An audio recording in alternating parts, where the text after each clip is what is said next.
Shit. Northwest winds around 5 miles per hour. Uh-oh. Thursday night, mostly clear. Lows in the mid-30s. Northeast winds about 5 miles per hour.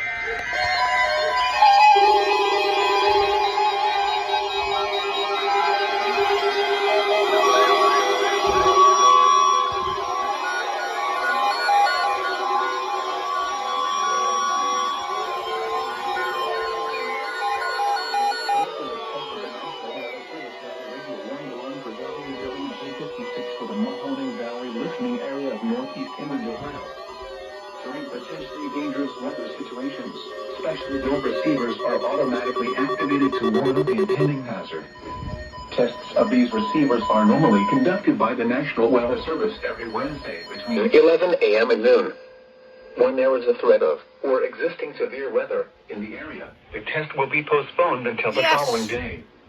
This ends the test of the National Weather Service weather radio warning alarm.